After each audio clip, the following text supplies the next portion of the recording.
سید الانبیاء والمرسلین اما بعد. ناظرین اجلاس، معزز سامعین، آج میرا موضوع خطابت ہے موجودہ نوجوانان اسلام کے نام ایک پیغام. حضرات، آج جب ہم گرد و پیش کا جائزہ لیتے ہیں اور آج کے پرفتن اور پرآشوب دور پر طائرانہ نظر ڈالتے ہیں تو یہ بات روز روشن کی طرح عیاں ہو جاتی ہے کہ آج کا یہ دور ظلم و زیادتی، شر و فساد، سفاکیت و بربریت کی آماجگاہ بنا ہوا ہے. ہر طرف حق تلفی، ناانصافی، چوری، ڈکیتی، عیاشی و بدکاری کا دورہ ہے. اگر ایک طرف جوا، تاش بازی، قمار بازی، شراب کی محفلیں سجی ہوئی ہے تو دوسری طرف زناکاری کے کھلم کھلا اڈے قائم ہیں. اگر کہیں سنیما ہال کے مناظر ہیں تو دوسری طرف فیش لٹریچر اور علیا تصویریں ہیں. کوئی برائی اور کوئی گناہ ایسا نہیں جو ہم میں نہ پایا جاتا ہو. ہمارا یہ دور آج سے 1400 سال پہلے کی مکمل اور آیا تصویر ہے.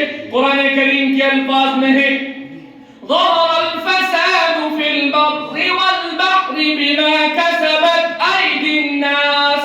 لوگوں کے کرتوت کی وجہ سے، لوگوں کے اعمال کی وجہ سے ہر جگہ خشکی اور تری میں کرپشن پھیل گیا. حضرات، آج احکام نبوی، آج احکام خداوندی کو اعلان پامال کیا جا رہا ہے.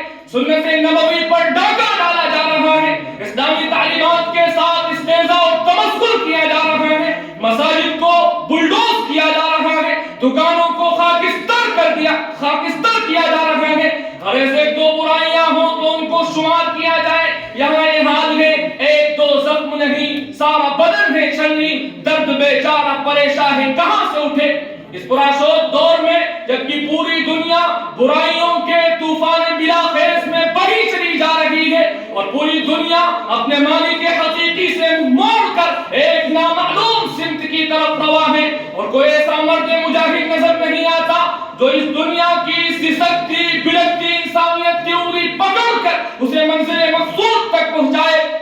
ایسے دور میں نوجوانان اسلام یعنی طالبان علوم نبوت کی ذمہ داری یہ ہے کہ وہ مدرسوں سے، خانقاہوں سے، اپنے گھروں سے باہر نکل کر اپنی قلم کے ذریعے، اپنی خطابت کے ذریعے دنیا کے بگڑتے ہوئے مقدر کو بدل دیں. شاعر کہتا ہے تو مرد مسلمان ہے تو پیغام عمل دے، تو مرد مسلمان ہے تو پیغام عمل دے، اٹھ اور زمانے کے مقدر کو بدل دے. حضرات، اب پانی سر سے اونچا ہو چکا ہے، معاملہ ہاتھ سے نکلا جا رہا ہے. اب غفلت میں پڑے رہنے کا موقع نہیں. آج کا انسان نہیں بلکہ بھیڑیے سے بدتر ہو چکا ہے.